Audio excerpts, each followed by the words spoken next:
everybody to round number 6 of the Formula 1 season, and we are here for the Austrian Grand Prix. But before we do get into it, let's have a look at some of the news that has broken down from this race, from the last race into this race. And obviously, we're going straight back into it with the whole saga that seems to be getting very, very climactic between Max Verstappen, Lando Norris, and this mystery agent that we have no idea about. So this is going to get quite interesting. So let's have a look what the stories have developed with. First things first, Lando Norris and Max Verstappen are working together to solve this issue with their agent. Now, to briefly recap on what's happened, this agent has been helping, obviously, with Lando Norris and Max Verstappen. What he's done is that he signed Lando Norris with BMW, although BMW pulled out of Formula 1 and now he's stuck with Williams, which is a back market team. Max Verstappen, meanwhile, has been signed to go to DTM without him even realising. He lost out on a seat on Formula 1, and we don't know if he was told, you're not in Formula 1 anymore, or what happened, but he's not in Formula 1 anymore and has lost a Formula 1 drive because of this entire saga. Following on from that, both of them have obviously dropped this agent now and are no longer going to be working with him, and they are currently on the look for new agents to help them out, obviously, in their careers. We did try and get hold of Tom. Now, the reason we tried to get hold of Tom is that a while ago, when Tom drove for Ferrari, his second team after driving for Audi, there was a lot of contract issues that went on, and eventually it was found out that Ferrari's hierarchy was corrupt in a sense. And Tom moved to Mercedes, and obviously his career has developed since. We tried to get a word with Tom and see if there was anything that he could potentially explain about the whole situation, but Tom refused to comment on the matter. We then tried to get someone else internally to come in, and Tom once again refused to comment. On his social media, he decided to put out a quick little video and basically just stating that this has got nothing to do with him. He's fully focused on racing with Red Bull for his their home Grand Prix, and doesn't need to be involved in something that doesn't involve him. And then finally, we've now found out, interestingly enough, that Reese had initially signed with this agent before, but was advised to go elsewhere. Now, this is critical for one key reason. Who advised Reese to go elsewhere? Because if they did say to go elsewhere, then why did Reese go elsewhere? What was the reasoning behind Reese having to go elsewhere? And if there was something that was wrong in which he was warned not to do, why is this agent still working with top-tier sporting drivers? I don't know. We'll have to try and find out a little bit more. We tried to get a comment with Reese, but unfortunately that didn't happen, as unfortunately this news has broken out, and Reese, unfortunately, with his illness that we appear to have recorded that he's got during this weekend, has been skipped from media duties, so we couldn't get a hold of him. And once again, Tom refused to comment on the matter, as it has nothing to do with him. And of course, with Tom and Reese being cousins, it's our easiest bet, but we didn't get very far. Let's go and have a look at the race news. So, Red Bull and McLaren have caught up with Mercedes and Ferrari in terms of the performance chart. Last time out in Silverstone, it was Mercedes and Ferrari that had the upper hand. McLaren were just a little bit too far back, but they still managed to sneak the race victory. Red Bull, meanwhile, way off the pace, but that has changed. The top 4 constructors are very much in close contention, with Red Bull still lacking a lot in straight line speed and are really having to use up their tyres in the corners to try and keep up with the top 3.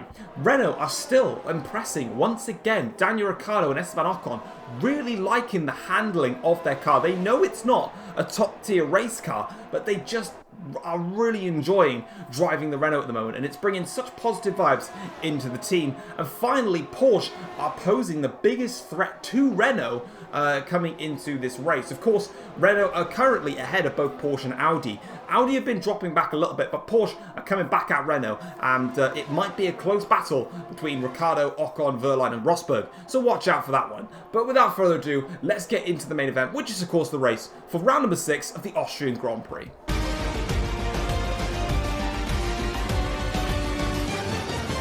Hey, what's going on, guys? It is Fox98 here, and welcome back to another episode of the F1 Journey for you guys today here on the channel. Today we're here for round number 6, which is the Austrian Grand Prix, and obviously with this being Red Bull's home Grand Prix, it is a lot of pressure on our shoulders as we really want to do our best to perform to the highest standard and get the best possible result for Red Bull here today. But if you guys are enjoying the F1 Journey, feel free to drop a like on the video. It'd be very, very much appreciated. And if you haven't subscribed to the channel, be sure to do so. It really does help me out, and I really appreciate all of your continuous support. As we then head into qualifying, my first lap, we set a decent benchmark. We were fastest in the final sector. My second flying lap, we found 1 extra tenth of a second, which actually didn't change my position at all. And then on my next flying lap, we dropped down to P11, but eventually we got back into it. And as you can see there, we did get a screen freeze on the second to last corner midway through as I was straightening the car up. So we did get an exceeding on the track limits there, which kind of is a bit cheesy, but I couldn't do anything about it. My screen froze, so yeah, we kind of let that one off. On my final flying lap, though, we're already a couple of tenths up, and there's multiple sets of screen freezes again, but it doesn't affect us on that occasion. Round the final corner we come now. A little bit wayward on the exit there. Took a bit too much of the inside curve, but as we cross the start-finish line, for the first time in the F1 journey, Season 4, we take pole position, and it couldn't be at a better circuit to do it at than the home of the Red Bull, e.g. Red Bull Ring. And we take pole position by a matter of hundredths of a second over Fernando Alonso, 6/100ths, with Sam finishing off in P3, Reese and George Russell in Mercedes is 4 and 5, Ricciardo in 6, Leclerc only down in P7, same with Hamilton in P8 and Vettel in P9, so not the best for them, and I couldn't quite catch who that was. One of the cars didn't even set a lap time. However, though, as we go into the race itself, we're going to be doing the the one stop with one small bracket of rain to come in. So will that affect things? Let's find out. We've got 5 red lights for this Grand Prix, and it is lights out. Here we go here to start the Austrian Grand Prix. Good start for us off the line. Sam's got a great start there in the McLaren in second place. Going to go to the outside line. We cut off Fernando Alonso there, and that allows us to get front. Sam takes second place then. Now it's Alonso versus Reese on the drag up towards turn 3, even though it shouldn't really be turn 3, but there you go. We've got some floating tyre rims there. Love that. Love those glitches. But as we go in towards the first corner then, disastrous start for Fernando Alonso, but it is ourselves into the race lead then. Sam is in second place with Reese in third. Fernando Alonso is in fourth. Daniel Ricciardo now is fighting against George Russell for P5. We have seen them kind of crop with each other a few times. Now as we go in towards that corner, everything seems to have fizzled itself out. Starting lap 3 of the Grand Prix now, and we're starting to try and pull away from the field, but unfortunately, that's not going to happen. Sam is right onto the back of us here, as we did get a track extension warning for cutting turn 1 there, so we need to be careful that we don't exceed those and get a time penalty like we did, of course, remember, in the USA. We did get a time penalty for exceeding track limits too many times. We can't afford to take more risks with penalties, especially as you can see in this situation, whereby it looks like we're already breaking away from the pack here. Lap 4 of the Grand Prix now, next lap later, and we're under more pressure from Sam. It's quite obvious to see why I'm under extreme pressure. The Red Bull is just a dog in a straight line. Unfortunately, Aston Martin just do not seem to have a competitive engine. This is, of course, what we are using in this Red Bull as we now go down in towards the second corner there, and we get away with it. Sam does get the reverse DRS once again to have a go down towards turn 3, but it's not enough on that occasion. We can hold off onto the position, but we just need to keep on pushing. Now, as you can see, onto lap 4 of the Grand Prix, going towards the final corner this time around, going a little bit too wayward there, clipping that orange sausage curb. Sometimes you can get away with it, sometimes you don't get away with it, and on that occasion, we certainly didn't get away with it, and we've instantly lost the lead now versus Sam. Reese now trying to come up the inside here, and he just about makes it stick, but we're going to hold it around the outside and take the place back. Now we've got the DRS on Sam. It is a 4-way fight now up front. Sam, myself, Reese, and Fernando Alonso, all the 4 major constructors going for the championship this year, coming at it once again. And now, as you can see, in towards turn 3, get a good exit there. Now we can have a look at trying to make a run on Sam. We've got DRS once again down the hill towards turn 4. The inside line looks like to be the best line for us to go for. We're going to go for it, and down the inside we go. Sam pretty much just left that door open there. We retake the lead of the Grand Prix, and after that little bit of a scare, we could try and settle ourselves back in for what is going to be a heavily defensive Grand Prix, because I cannot break the 1 second DRS zone. It seems to be, well, near enough impossible at the moment as we now try and make a bit more of an amends for what we've done in the past here. Sam now goes towards the outside line, heading up towards turn 3. This time he's going to be a little bit ahead, and we're going to just hold it in the braking zone. I broke a little bit earlier on that lap just to allow me to fizzle the car more. I've realised that hairpin, as I decided to take to the grass there to, you know, get a bit of a smoke screen going, or a dirt screen, seems to have worked because Sam is flustered. Reese is now going on the attack here as he goes towards the outside line here. Great attack finish from Reese, and as they go towards the middle sector, they're going to be side by side through here. We now go through in towards this middle sector. Reese now gets alongside Sam, but look at the exit that the two of them got. They're right on my tail already here, despite them going side by side, but we fly it through on here. Go a little bit wayward on the curb there, but Reese has managed to steal the position ahead of Sam, and now Sam seems to have lost a little bit of concentration or some momentum. Now under pressure from Alonso into the sector last corner, now towards the final corner. Alonso pretty much all but side by side as me and Reese are now beginning to blast away in this Grand Prix, and now as you can see, Reese has got DRS. Sam and Alonso will both have DRS here because they're just within the 1 second barrier of each other, and also Reese, who's just up ahead. Now towards someone, Alonso does indeed get the position, and he can try and pull himself away now. Meanwhile, Reese there is going to try and blast his way up. Obviously, just before you question it, the tyre rims that are floating on the screen, this is a classic glitch from F1 2018. You don't see it in 2019, it's only in 2018, and it's not disappeared, so yeah, really welcome the glitch. Meanwhile though, Reese is trying to press us down. Alonso, crucially, has lost DRS now on Reese, who's pulled right up onto my gearbox. Now Sam's going to go towards the outside line here of Fernando Alonso and try and make this overtake stick, but it doesn't look like he's going to get it done quite so easily here. Trying to regain some momentum, try and rebuild after he's just lost 2 places. Alonso though fights it back in the middle sector. Sam and Alonso really close here, and Sam just about holds on there and takes the position. Jeff was giving us a strategy call to come in at the end of lap 9 and pit for a set of the soft tyres. We rejected that because we're going to lap 13. Now as we continue onto the straight here, Reese though gets a fantastic exit off of turn 1. We got a very bad exit off of turn 1. Reese takes the lead of the Austrian Grand Prix, but we're going to set ourselves up nicely for a run at Reese, heading down towards turn 4, and we do just that. Great exit off the hairpin, and we've got DRS to counter with our awful straight line speed. Reese now can really just start to feel some pressure here as we go down in towards turn 4, up the inside of Reese, and take back our Austrian Grand Prix lead. We've had an attack coming from Sam, now we've got the attack coming in from Reese, and it's all about defending the attacks. Now as we go up towards the hairpin here, you can see that this time we actually broke a little bit too late for that hairpin, just outbroke ourselves, went in way too deep, and now Reese has got a fantastic opportunity with DRS down towards turn 4 to really make amends of our critical error here, and he does so just in fine style. But as we sort of sneak our nose towards the inside, Reese just, well, gives me all of the room in the world when he literally could have just shut the door on me, and that would have been that. But he's going to have a go again in towards the middle sector, but we just carry the speed through there and pretty much just shut the door by drifting the car over with our continuation of speed. And now as you can see, Reese just a 10th back, Alonso 1.3 back out of DRS at this stage. So it's going to be him versus Sam, and it is myself versus Reese as we go in towards the second to last corner and defend the position once again. And this is literally the entirety of this first stint. Defend, defend, defend. We've got nothing else to do but just defend, and occasionally attack when we lose out on our position now, as Sam now repasses Alonso, who pits early for a stop. So he's going to be doing that 2-stop strategy of ultra soft, super soft, super soft. So that's critical to know that Fernando Alonso is going to be doing an alternate strategy.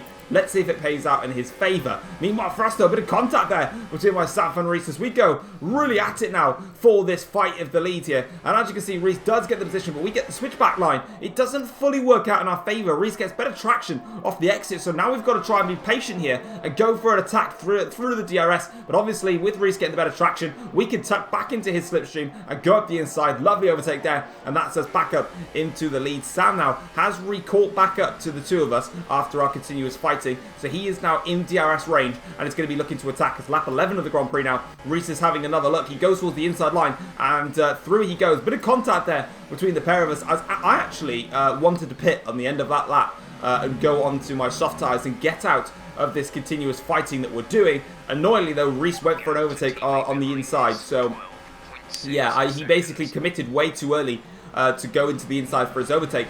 It was faster than my late reaction to try and make a pit stop, so that's a little bit frustrating for us. Meanwhile though, Reese this time around flies past us with DRS. Sam also is going to fly past us with DRS. We're going to try and outbrake Reese and Sam, but it's not going to pay off here as we get beautiful screen freezes in the middle of the corner, and we do have the reverse DRS, but unfortunately we're just too far back now from Reese. Sam will have a look at the inside because naturally the McLaren is faster in a straight line. But unfortunately, that's the race lead lost. Reese can now just drive off into the distance and get on with it and get his race going because finally he's cleared the major blockade that was standing in his way. Me. And now, unfortunately, I now have to try and come up with another plan because, annoyingly, Reese was on my back.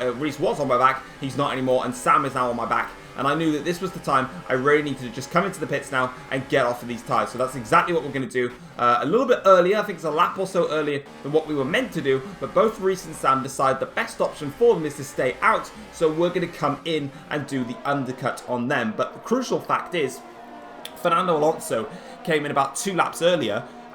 Whether he pitted for the soft tyres or the super soft tyres is yet to be known. The fact that he came in about 2 laps earlier suggests to me that he's gone onto the super soft tyres. We'll be doing the 2-stop strategy nonetheless. There goes Fernando Alonso in the Ferrari. So his undercut has worked perfectly. So at the moment, Alonso is in theory in a very strong position. But whether he can stay that way is going to be another matter. As for us, we've come out just behind the Porsche Pascal Wehrlein and Nico Rosberg, who continuously like to battle, as you can see towards the hairpin. That's exactly what they're doing, having a bit of a scrap. On the end of the lap, though, to start the next lap, now lap 14, we are now trying to close up to the 2 Porsche cars, and we have done so. Managed to close them up. We're about half a second behind now, but unfortunately we're in a bit of a DRS train here. That's Reese there coming out of the pits, and despite the fact that we came in a lap earlier, the undercut hasn't worked, but we are closer to the back of the Mercedes. Wehrlein is going to try and fend him off in towards the hairpin. We're now going to see what we could do about it. We broke very late here, got a great run through there. Now as we get onto the straight, Reese gets a great exit. Annoyingly though, I can't capitalise on the exit because Wehrlein and Reese both have got slipstream and DRS, and of course they're all faster in a straight line. So yeah, that's not so good, but we do dive it up the inside of Pascal Wehrlein. Lovely overtake there to get past him. Now Reese will crucially be caught out by Nico Rosberg in the middle sector, and he is done so as we go on to the end of the lap now. Reese here goes for the attack on Rosberg as we get very close to the back of Nico Rosberg's rear wing there, nearly making contact and damaging the front wing. It is now starting to rain. The rain has now fallen. It just depends on how heavy this rain is going to get, whether we need intermediate tyres or not. If we do need intermediate tyres, then there's one man that's going to be in a very fine position. But for us though, we get past Pascal Wehrlein. Now we can get a direct fight versus Reese, but we've got to be careful because Wehrlein is going to come back at us here with some DRS, or should I say Rosberg, sorry, not Wehrlein. We overtook Wehrlein earlier. Reese there goes and tries to attack one of the 4 cars. He got very close to his rear wing then. I would be surprised if Reese escaped damage from that one. I'm trying to look at his end plate. That to me looked like he'd broken his end plate. I thought he might have done. He has done. Reese has damaged that end plate. Yes, he has. So Reese made contact with the rear wing of the Ford there of Pierre Gasly, and crucially has lost a critical component of his car, that front wing end plate, which he really needs, especially around this middle sector. That's really going to hurt in time in terms of performance, and you can see how much we're gaining from this now as we fly on through. You can see we're right on the back of the Mercedes car now. Lose the back end a little bit as the rain is starting to make things a little bit difficult and greasy on circuit, but though Reese has really cost himself a lot here as Wehrlein and Rosberg, would you look at it, they're fighting each other again, and Wehrlein gets the position.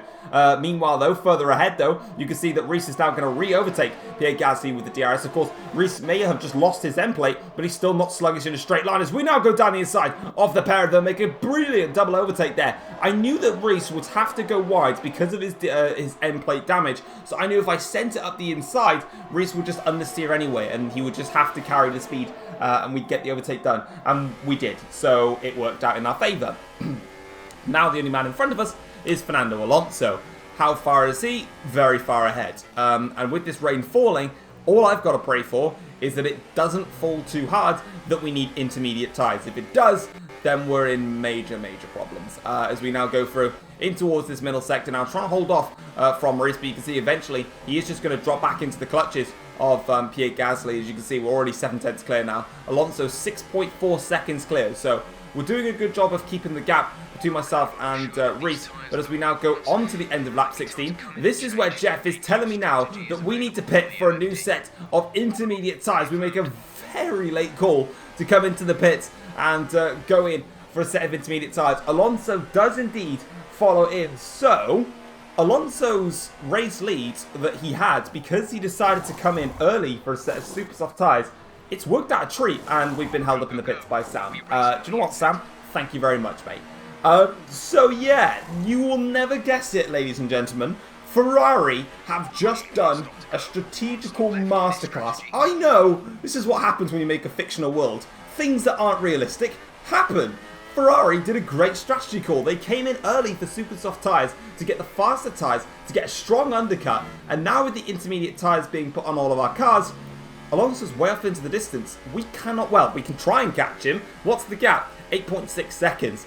That's a tall order in 16 laps, especially with the race pace that we've had. We just haven't quite been on the pace of my rival, so that's a bit annoying. What's also even more annoying is that eventually on lap 22 of the Grand Prix, it turned dry again, so we had to come in for a set of super soft tyres and get on with it. We're now pitting for our new set of tyres. The virtual safety car came out, and Alonso pretty much completed the vast majority of his pit stop under the VSC, whereas we never really got the advantage of the VSC, so yeah. Oh, and Sam also held us up in the pits again. What a surprise.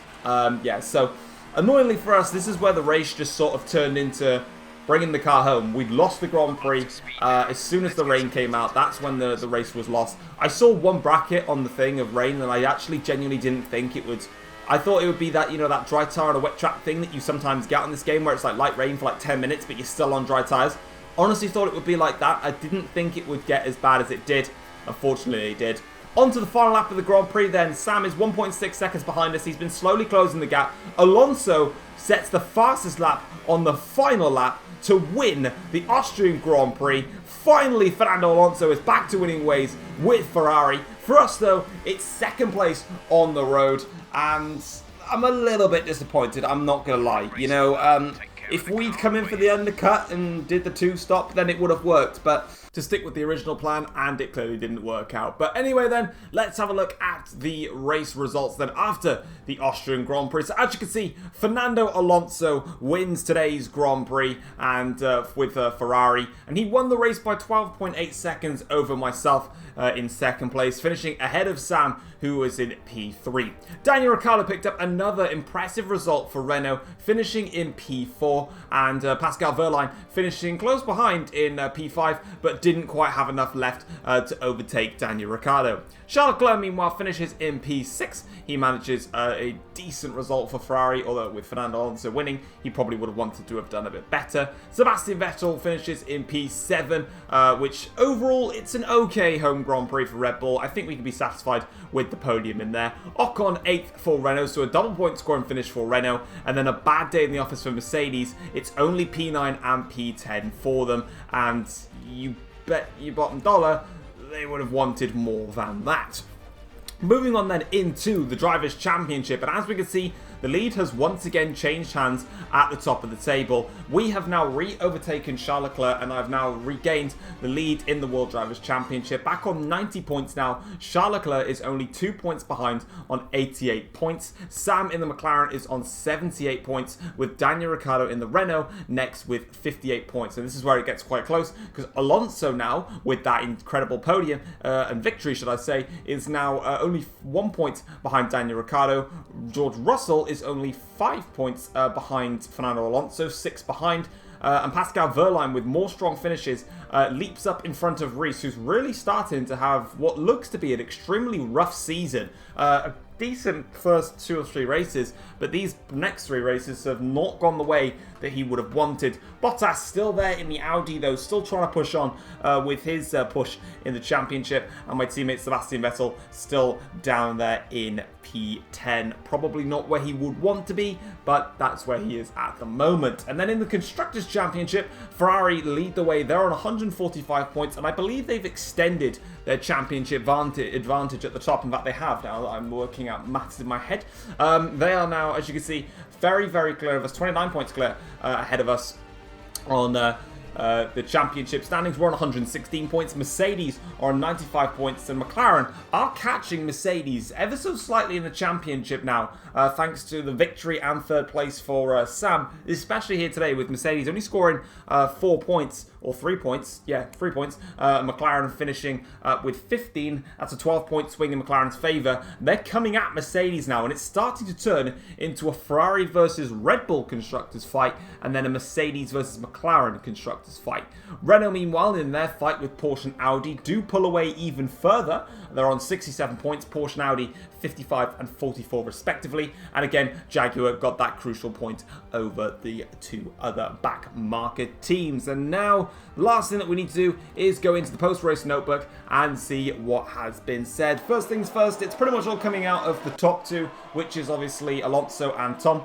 First things first, Fernando Alonso is over the moon to finally get back to winning ways in Formula 1. It's been a long time coming for him. He's had to go through a lot of despair to get here, but he really is satisfied with taking that race win and just getting that winning feeling back that he is so dearly missed, which is why he came back to Formula 1 when Ferrari called, because he was promised that they could try and push for victories. Ferrari believe that today's strategy shows that they can get it right. Ferrari have been known hysterically to not get strategies right and to constantly screw them up. On this occasion, that was the complete opposite. They expected that the rain was going to fall and fall hard enough to make the teams have to swap to intermediates, and the Ferrari team capitalised on that and took advantage. Meanwhile though, Tom was extremely frustrated with the outcome. He personally believes that Red Bull should have done better in that scenario. Red Bull, of course, though, did say to Tom that they wanted to change the strategy and pit for softs on lap 9, in which Tom rejected. So you could actually say that it was Tom that should have done better and trusted in the team, but we'll see if there's any outcome of that to come for the next race. But there we go, guys. That is going to be it for this episode of the F1 Journey. Round number 7 coming to you next will be the French Grand Prix. Hopefully you guys can tune in then and see how this championship and story develops. Can Fernando Alonso with this win get back on track and push for the championship challenge? We'll have to wait and find out. But thank you very much for watching, and I'll see you next time. Take care all.